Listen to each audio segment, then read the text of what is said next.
Welcome back to another episode of Team Psycosmos. Today, we thought it might be beneficial if we went through some of the most frequently asked questions that we've received on this channel regarding the sacred secretion, sort of the who, what, when, where, why of the sacred secretion and process.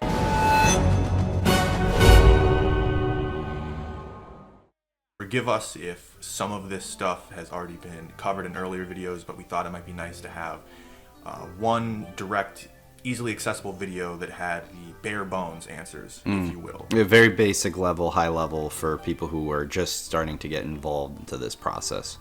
And for those of you who are interested in some of the more, let's say, advanced techniques or stuff, we are working on a follow-up video to this one that will go further in depth to that stuff.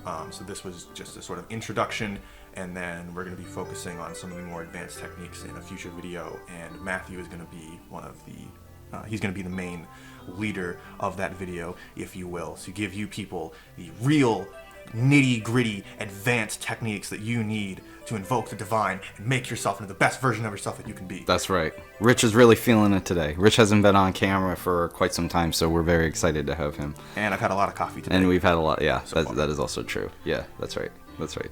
So with all that being said, let's just get right into it. So I think a good place to start would be, what is the sacred secretion? What is it, Rich? Because that is a phrase that we say quite a bit. So for those of you who don't know, very, very basic, bare bones definition. The sacred secretion is a term that we use to describe a special substance. It's naturally produced in the human body in a cyclical nature. So it follows a cycle that is linked to the lunar cycle. We'll get into that a little bit more in just a little bit. But the substance is produced naturally, it's produced cyclically, and it mainly is produced by the body to aid in the regeneration and enlightenment, if you will, of the mind, the body, and the spirit. And the substance has a sort of dual nature where it is partially physical and it is also partially spiritual or metaphysical, if you prefer that term. So it does have a physical reflection in the human body in terms of different chemicals, substances, fluids, that sort of thing, which again we'll get into a little bit more later. But it also has a spiritual or metaphysical component. So there's lots of things to do with energy, the presence of the divine in the human body, our connection to consciousness and the universal mind, all these sorts of things that don't have necessarily a one-to-one physical reflection in the body, but they are very much real and they sort of underlie the physical structures and substances that produce this substance. And to expand on that, to put it into more layman's terms that revolve kind of around people who are in the scientific community or they prefer to take the scientific approach, basically what we're talking about is, in a lot of ways, correspondence, inversions, reflections, reversals. What do I mean by that? So if we take, for example, the Hermetic law of correspondence, everything is ultimately a reflection, as above, so below. What does as above, so below mean? That's basically one of those older sayings that refers to how things that are in greater, higher macrocosmic spheres have influence over the things in the lower microcosmic spheres, and vice versa. So a great example would be the human body. Everybody knows that inside of their body they have a bunch of working systems. If one of those systems fails or doesn't do so well in the grand scheme of things, then the ultimate human body, the outside, the entirety of the person's life, from everything having to do with their choices and their decisions and the way that they're able to live, become affected by something so small as what is going on internally. This is something that you can kind of juxtapose over everything. So that also would include that our lives have a bigger, grander divine purpose. And when Rich is talking about these substances and these metaphysical aspects, to put them into a more scientific lens, what we're talking about is the body's ability to convert light into physical substance, which then evolves the physical substance into something which ultimately then becomes light again and feeds the body.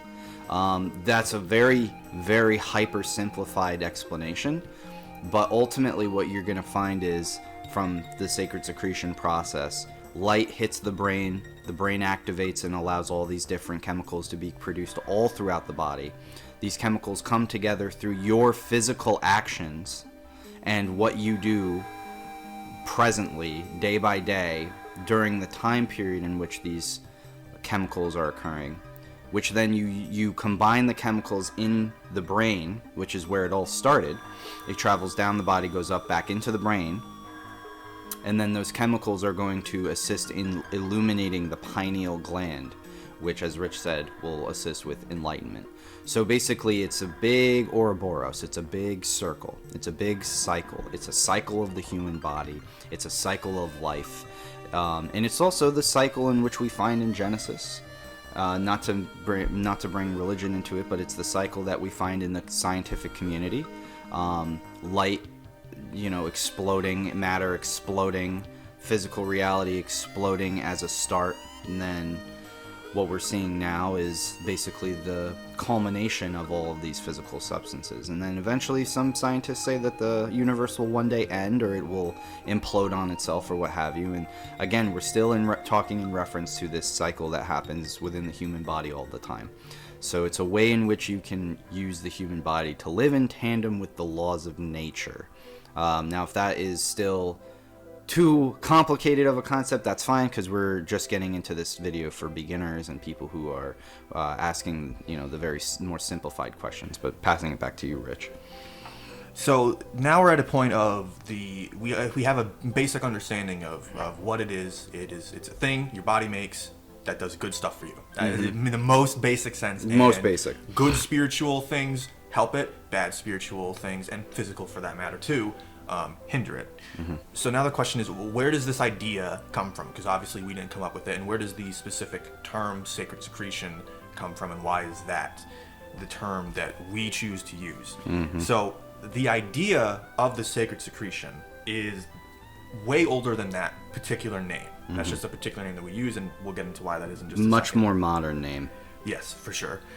But the idea behind it, the idea that there is a special substance in the universe, partially physical, partially ethereal, that is either found, that you can either find in some sort of religious quest, or that is already described as being within humanity, or that it's involved in a process.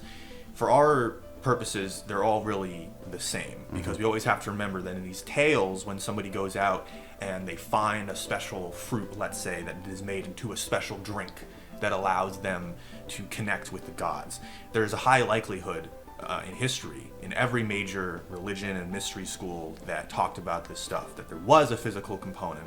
So if you look at all these different mystery schools and early cults throughout the world, throughout history, almost every one of them you will find has some sort of portion of their history where there is a physical component to this, and it's usually in the form of psychedelics. Now, we're not advocating for their use one way or the other, and we're not saying that that is the be-all, end-all of what they're talking about in their stories, because that's we think is a modern mistake that modern history and science makes, where every single thing has to be literal. There are no allegories, there are no metaphors. Or one thing, or there's one ultimate answer, there's one, and even with the sacred secretion, it's not one simplified answer, it's a ton of different answers combined into one higher answer. And I feel as though, on your point, there are a lot of people, on this topic of psychedelics, for example, there's the theory that Jesus Christ is really talking about mushrooms, or he's an allegory for mushrooms, and it's all about ascendance through psychedelics and whatnot. And again, people are really looking for a one-stop shop. From our research, our 10 plus years of research, and really scrutinizing all of these different wisdoms and different truths from all around the world, and looking at a bunch of what different people were saying, it becomes clear that sacred secretion is one of those kind of peak wisdoms that is definitely not the end of the race. It's not the finish line, but it's like the beginning trek you get to the top of the mountain and you're able to see the whole wide valley, and you can see the finish line that's like all the way far on the horizon, and then you're like, wow, I got all the way this far and there's still so much left to do. That's basically what I would use a better analogy for sacred secretion. Everybody's end goal is really to get to heaven. I say that in, I'm using air quotes. It's whatever your version of heaven is. Nobody wants to just die and have there be absolutely nothing, and and if it is absolutely nothing, then people just want it to be serenity and bliss of feeling nothingness, like as if you were sleeping. But in reality, there's a lot more that goes into it than that. But and the overall the underlying point to all of this is that every culture and religion has basically said what we're saying in various different ways, from different angles, different cultural interpretations, and living in different geographical areas, different time periods. All those sorts of things influence the metaphors and everything. But what's interesting and what we need to focus on is that all of these different cultural groups, religious groups, groups separated by space and time, they all have the same underlying principles and the same underlying characteristics regarding this thing called the sacred secretion. So basically what you will find is that no matter what version you're looking at, whether it's the Soma of the Hindu and Vedic scriptures, or it's a similar, I believe in Buddhist texts, they also have something similar to Soma. It might even be under the same name. Whether you're talking about Christos, whether you're talking about the Green Lion, whether you're talking the wedding about, between the Red King and the White Queen, or vice versa, or whatever it is. Hallucinogenic brews from the cult of Dionysus that was likely made by a specific type of fungus called ergot on the wheat. The Egyptians mixing, using primarily blue lilies. All this stuff you'll find is that they're all using psychedelics, and they're all describing this essence in the same way. And that's that there is a force, an essence, or a substance that is beyond the physical world that underpins and is the basis, the bedrock for all of existence. But it is not something that physically exists in the way that we normally think of it existing in that way. And so they all say this, they all have different words, but interestingly also is that not only do they describe it in these same way, they're in these same ways, but that it's especially interesting that they will even use similar terms across language, time, geographical, cultural barriers. So they will frequently describe this substance as ethereal, air, spirit, ether, primordial fluid, and essence. Manna from heaven, all this sort of stuff. It's all the same thing. And what we're pointing out is that they may have different interpretations as to where exactly it came from, what its precise characteristics in the physical world is when it manifests, right. How it relates to their myths about gods, etc., etc. But the main point is that they all agree there is a substance that underlies all of existence, it's divine in nature, and that we human beings have a unique capability of accessing it and utilizing it for good or for evil. Right, and really it plays into the trinity of sorts. Not only do you have a trinity in the brain itself with the pineal and the pituitary. The pineal is the father gland in this whole trinity of the Father, Son, Holy Spirit, Brahman, Vishnu, Shiva. It would be the Brahman gland. It's really associated with the highest source. The pituitary gland, which is the lower gland, is actually split into two. There's the frontal and backside pituitary glands. Of course, those are not the medical terms, but it's I think the posterior and anterior, or the superior, whatever it is. Either way. The importance of this is that it's a trinity. In our duality of existence, which is, as it often is described, separated from source. Source is like on the outside, but it's also within every single thing. There is a hidden entity. This hidden entity is often called the Holy Spirit, Mother Mary. It's the feminine aspect of our divine existence. It basically coils down to that when Source was created, when it started creating things, it had to lower its vibration. So Source began at the top and then trickled downward into a density or some form of creation or existence. And this middle layer between what we see in the physical world and everything that's not unseen, like the air that is surrounding us or the energy that is used all throughout our bodies or all throughout our technologies or anything. This is often attributed with like a form of wave-like magnetism or the mother, MA, you know, you're going to see that a lot. And a lot of this, the reason I'm getting into this is because what Rich is talking about is the separation between these two entities. The Holy Spirit, the feminine aspect, that is more of the etheric substance. This is the manna from heaven, which hits the human body and then tells it to create chemicals in physical existence, which is more of the sun archetype, which is, you know, like, for example, Jesus, the Son of God who came down into physical form. That is really the segregation of these two essences. One is more feminine, one is more masculine, but again, it's all about correspondence, so they're actually both the same. They're both feminine, they're both masculine, but they take on these different types of archetypes in reality, without getting too deep or too confusing. So basically the unseen variation of this, which is again attributed to the ethereal, that hits us first, washes over us, and basically tells our body to undergo this physical process, which then the physical process feeds back into the ethereal process, and we act as essentially a beacon. So this energy comes down, goes through our bodies, gets filtered, our bodies create something, and then that energy goes back, because that is ultimately the flow of energetic source. Source comes down, it transforms, transmutates, and then it rises back up into source. And that is what our bodies are doing all the time. So that is something that should also be pointed out here too.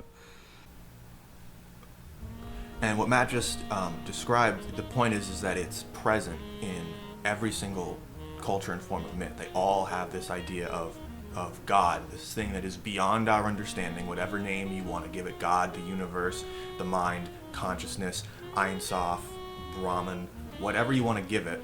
The point is that the concept of infinity, of this pure consciousness existed, pure potential, pure possibility beyond our physical realm, and it descends.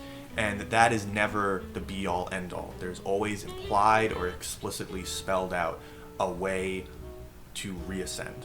And just like it says in the Emerald Tablet, it descends from heaven, and it reascends, and it descends again. It's a constant cycle. It's always, one implies two, implies three. Duality always implies a trinity, and it kind of goes on forever in that way. And when it comes to us and our term that we use for sacred secretion, the main reason that we chose that one was in large part because what really got us jump-started on this specific path of wisdom was our good friend Kelly Marie Kerr. And specifically, I was actually introduced to the book from Matt. He's the one who originally recommended me the book. It's fantastic. If you haven't read it already, The God Design, highly recommend checking it out. By Kelly Marie Kerr, all of her books actually, just for that matter. But that was the one that really got us started on this, and Matt is actually the one that really got us all started on this, because he's the one that came across this book and passed it along to all of us and told us, I think there's something really deeply important and universal in here that we need to get to. And at least for me, I was really interested in one main source that she frequently was quoting was a guy named George W. Carey.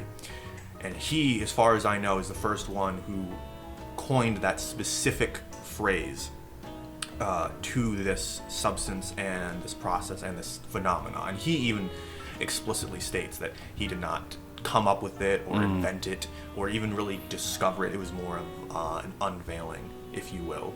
So we use it because in his main work, God-Man, Word Made Flesh by George W. Carey and Inez Eudora Perry, his partner, professional partner. Highly recommend checking out that book too. It is absolutely fantastic. It is a great read. It's very dramatic. It's very powerful. It's a great starting point to all this stuff. But anyway, we really like Carey.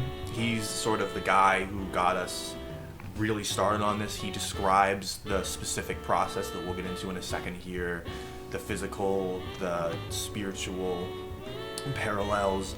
He's specifically very Bible oriented, although he has an entire section at the start of his book discussing parallels between all different faiths. The thing we were just talking about how God God descends into man. He creates some form of man that is part divine, part physical, and then in the end goal is to ultimately ascend and reunite with the source, as Matt puts it, and that's what the sacred secretion is supposed to help us do. That's basically the whole thing that George Carey is talking about. He just uses biblical language and terms and parallels more so than any other faith because that's his background, and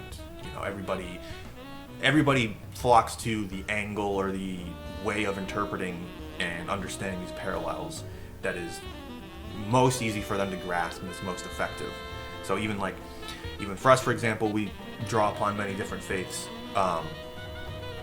but ultimately, like me, for example, I feel more comfortable understanding a lot of quote unquote Western sources just because there's less barriers of translation or misunderstanding specific cultural context or things like that maybe would be more difficult if we were looking at more, Eastern philosophy, like Hindu doctrines, the Vedas, the Upanishads, or even something like, Native American texts, something like the Popol Vuh, or something like that. Everything is going to be different. Everybody is going to resonate with different angles of understanding, if you will.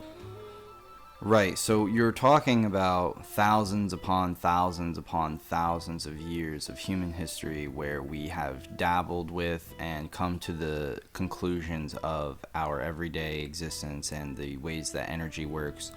We're talking thousands of years of people staring up into the sky wondering what stars and planets were. Why does the sun rise in the east and set in the west? These are contemplations that we eventually formulated into different forms of mythologies or religious tales, and all of them coincide with a higher truth that could even be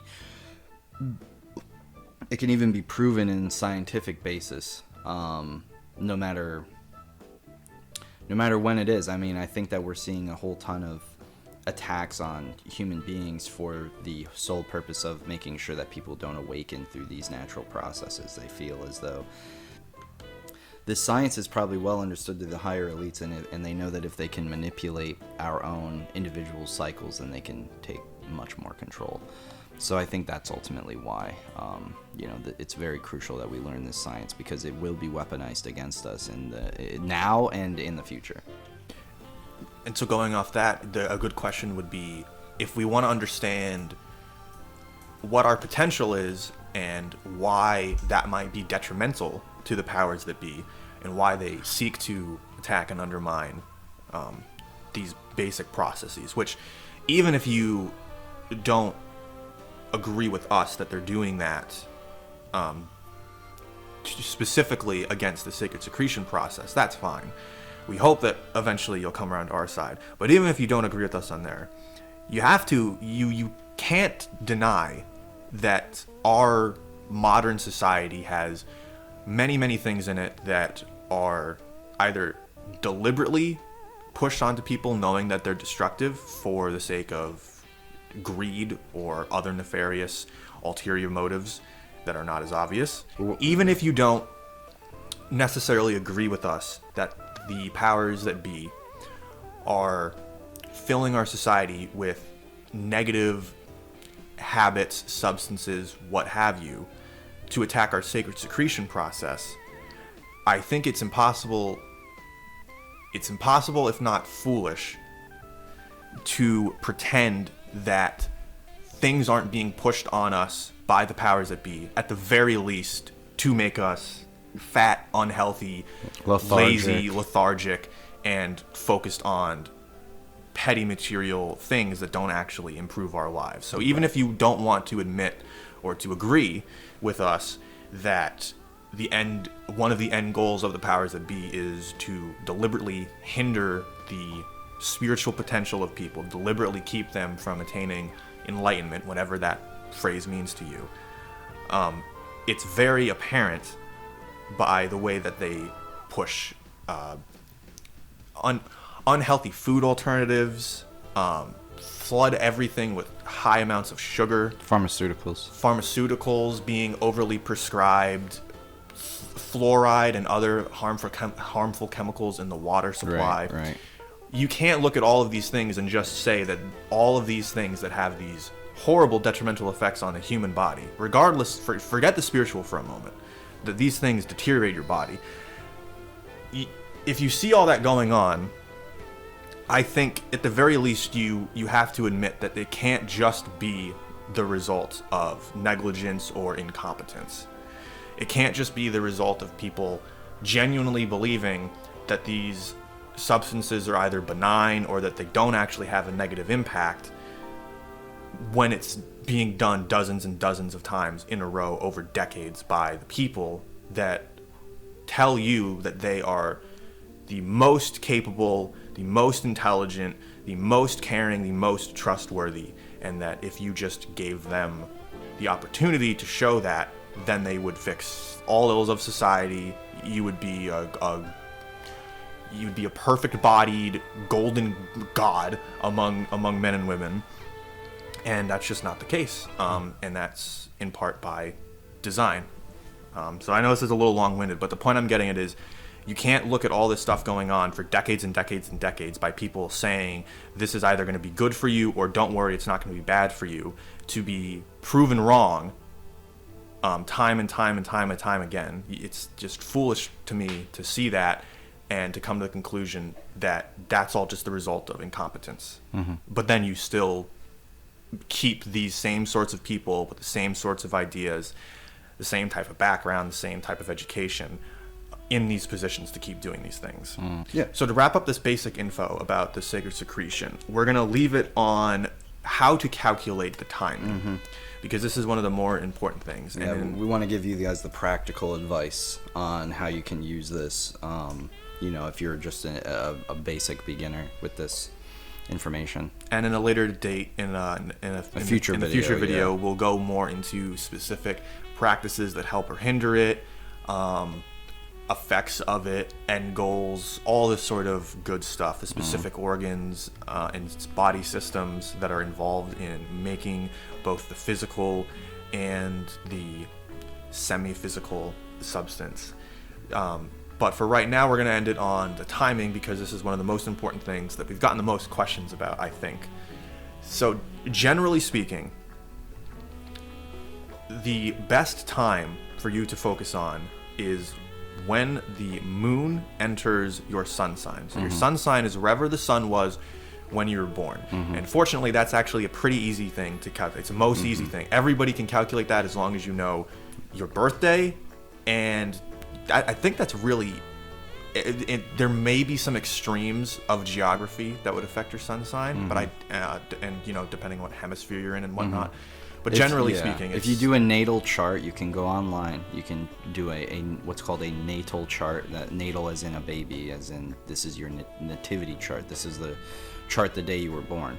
You're looking for your sun sign. Most of you, if you're like, oh, I was born January 1st, I'm a Capricorn. So if you know what that sign is, oh yeah, my birthday was this, so I'm this, then that's the sign that you're going off of. So when the moon enters that sign, that is when the entire substance is going to be culminating in your body, and it will be raising itself towards the brain. Now, just based on our recommendations, a lot of people will say 3 days, maybe 4 days. I like to do 7 days. I think the 7-day system is a very simple system. You're taking 1/4 of every lunar cycle, and you're going to start with the sign that is before your sun sign. So, let's say you were born January 1st. You would be a Capricorn. When the moon goes into Capricorn, your body will be healing itself. You can look up the lunar cycles on what's called lunar transit cycles by putting that into Google or whatever, or you can use different apps. There's a ton of different apps to track the phases of the moon. But if you're going to use the Western system of astrology, then basically you want to start with the sign that is before your sign. So if you're a Capricorn born January 1st, you want to start this process when the moon enters the sign of Sagittarius. And what I mean by that is, for those 3 days or so when the moon is in Sagittarius, You want to eat healthy. You want to do your yoga. You want to meditate. You want to do all of the things that you would normally do correctly for this process, and you want to culminate all of your sexual energies and fluids and such. You want to do all of that in the sign before when the moon goes into your sign. Then when the moon is in your sign, again using the example of Capricorn, that is where you're going to again do you're going to continue culminating, you're going to continue doing your yoga and your different breath works, and you're trying to feel the energy and the kundalini and the substances rise and all the oil rise up to the brain. You're going to do that, and then for when the moon is in the sign after your sun sign, so again Capricorn example, you would continue to do this process even when the moon is in Aquarius. So this is roughly like 7 to 9 days where you are healing, you're taking good care of yourself, you're eating right, you're not having sex, you're not orgasming. There will be more information on those types of things in the future videos. But essentially, you're trying to stay as high vibrational as possible so that the energy is almost like a magnet drawn towards your head, because it's going to want to go downward. It's going to want to go to the base of the spine and not raise itself due to not just gravity, but also like the way that the energy works. And you have to put in the effort to essentially raise this secretion into the brain. That is going to ultimately happen during this period of cycle. This also covers the sidereal or the Vedic astrology as well. This is why we do it this specific way. This is why I recommend this, because according to the Vedas, you would not be, if we're going back to my Capricorn example, you wouldn't be a Capricorn. I think you'd be an Aquarius or a Sagittarius or whichever one. So either way, I think it's a Aquarius. No, it would be the sign behind. So if you were actually a Capricorn in the sidereal astrology, they would say that you're a Sagittarius. But it depends. If you're going off of Western astrology, then you're also going off of Western placement. So if you believe you're a Capricorn, then you're looking at the moon when it goes into the sign of Capricorn. It's all relatively the same stuff. If you do it the way that I'm recommending it, then you're covering all your bases here. Exactly. Yeah. It's the point is there's a preparation period and there's a follow through period. Is the best way to think about it. And then it's really a trinity, because there's a prepreparation period, a culmination period / follow through period, and then there's a rest period. The follow through is what I was after the fact. Sure. Because you don't there's the prep, the actual process, and then the follow through is just keeping that energy going, making sure you get every little drop out of it, metaphorically speaking. Right.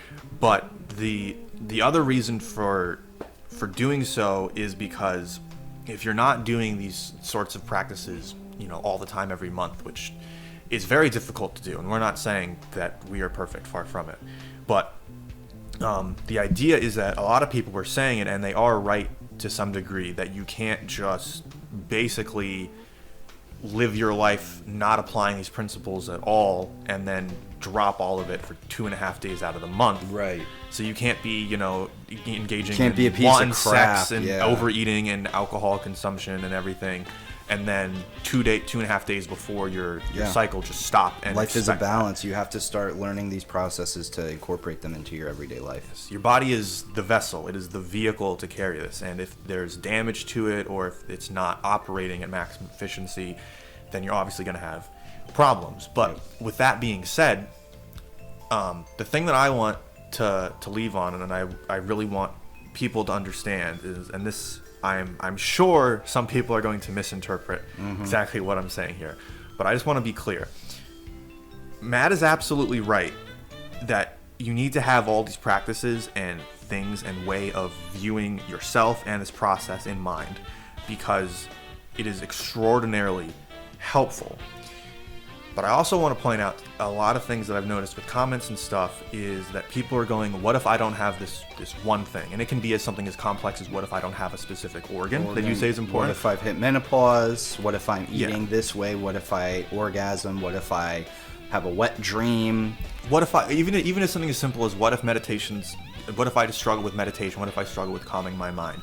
And the thing that I really want people to understand is that there are very bad things that directly hurt this process and this substance, and you can and should refrain from doing them as much as possible, for sure. Just in general, because in general it'll help you out, not just for this particular process. But, and Carey himself says this, do not psych yourself out into thinking that during this process or leading up to it, you have to be supremely, exclusively focused on it and thinking about it from sunrise to sunset, stressing about it, worrying about it, asking yourself, how do I make this happen? How do I do this? How do I get enlightenment? You're forcing lower vibrations, which are going to do more damage than anything else. Right. And as Carey himself says, I'm not saying do nothing. Right. Or that you can attain enlightenment and the light body, the Merkaba, all this sort of positive spiritual stuff. I'm not saying that you can get there by doing nothing. But I'm saying is that this process is automatic. And it's more about helping it and not getting in its way than it is about creating it. Right. And that is something I see, not just with the sacred secretion, but with a lot of these practices. Is that people try too hard and then Yes. they get afraid. People don't manifest the exact life that they want, and they feel fear, they feel rejected, they feel angry. These things take time, and it's going to be different for everybody. These things take years to culminate, people. Years upon years upon years of effort. You've already probably been doing it automatically as is. The whole point of pointing it out is so that you're consciously aware of it in order to, as Rich said, not get in its way. Yes. It's very difficult to be able to raise this substance if you're feeling guilty and afraid. And that is a big problem of what we've seen. People are turning towards these sort of wisdoms because they want to fix some of the problems or the things that they have caused in their lives. And the reality is that you have to realize that you are not the past or the future. You are what you are right now. And if you're listening to this podcast style thing right now, then ultimately you've done probably a hell of a lot of research to discover that there is actually a system in your body that proves that you are made in the image of a creator, a divine source, and that it loves you, and it purposefully created you this way so that you would understand that it loves you, and you should not go through life feeling guilty and afraid of basically anything, because you are an aspect of God. That is foolish, it's silly, it's understandable, I empathize with it, but at the end of the day, you're doing more harm than good. Again, that does not mean, oh, well, I'll jack off and eat shitty food and I'll just try again next time. It's like, no, you have to eliminate all of those negative thoughts.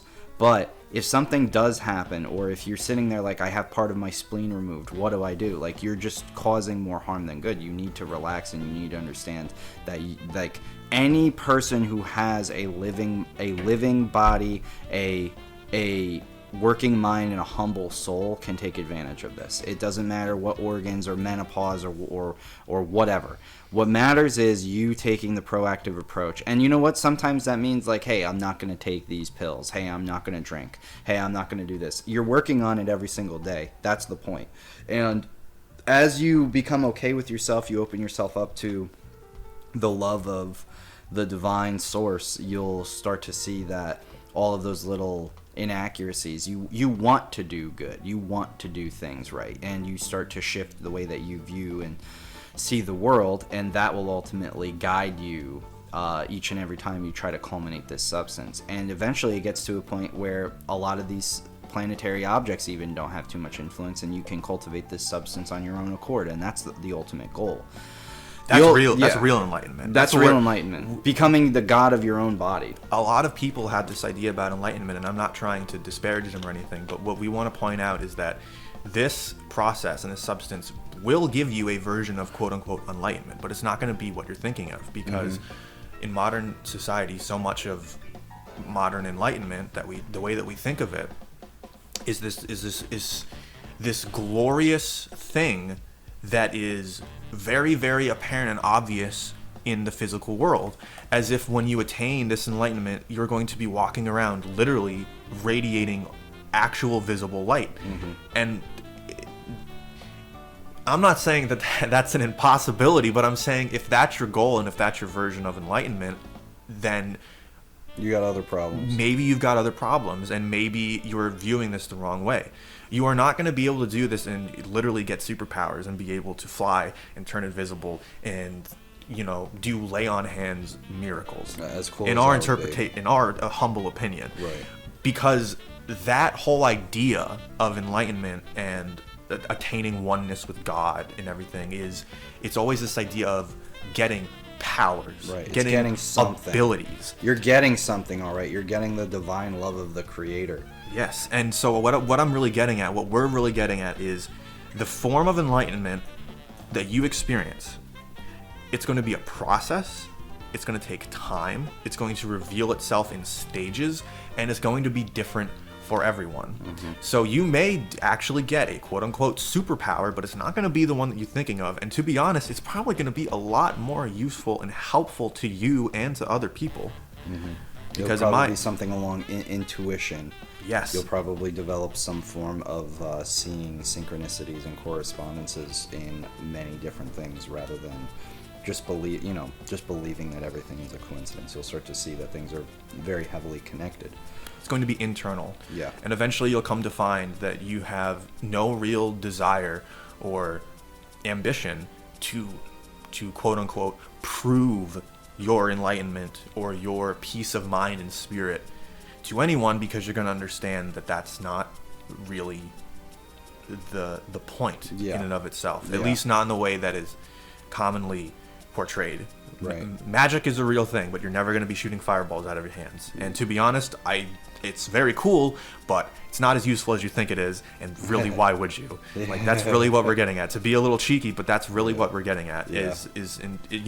Being a child is wanting to be able to zip around and shoot, lightning out of your fingertips and stuff. Being an adult is realizing, what's much more useful? Being able to listen and connect with people so that we both get what we want out of life. That's a much more useful, universal superpower, in my opinion. And I mean, the proof of it is shown. I mean, we definitely invoke a lot of jester's privilege. We definitely like to joke around. We're very lighthearted. And we get all these comments from people who claim that they're much, much, much more tapped in and self-aware, and honestly, that's great. We love it. We know that we're not the most epitome of all. We know that we're not super special or anything. It comes down to us enjoying life and being happy, which many people in the comments just aren't. And you can tell that their practices are not working, and they're very stubborn, and they want to be, set in their ways. Look, I understand. I used to be that same way too. This is about truth. I don't matter. It's about getting all of the right information, and the reality is that the way that we have cracked these codes, I mean, we're on a specific path for a reason. We're not sitting here preaching and saying that our information is even 100% right. I will tell you that my the book that we all wrote together and all of the channels and different information that we propose to people has definitely changed people's lives for the better. We teach people how to manifest money. We teach people how to manifest the lives that they want, and that coincides with our own lives where we are happy and we enjoy all the things that we do, and we don't have really any issues. None of us are in any dire straits, and we just enjoy life and we connect with the divine, and that's it. But ultimately speaking, all these people want to push their dogma onto other people. We don't care. You guys can do whatever. We hope that this was informative. We hope that you guys learned a lot from this little introductory segment on the sacred secretion process, and just ultimately what it is and why it's important and why it's useful. So with that, I guess we'll close it out. But yeah, so keep a lookout for another upcoming video where we're going to go into more of the advanced details and techniques regarding the sacred secretion. We'll go more into the specific parts of the body that are involved, how they're involved, different substances, how it's reflected in the cosmos and in the source in terms of divine archetypes and all that sort of stuff.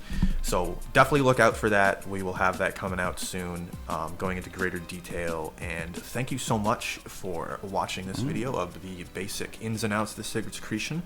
We hoped you enjoyed it. We hope you are all doing well, had a great holiday, have a good new year, and manifest some positive stuff going forward.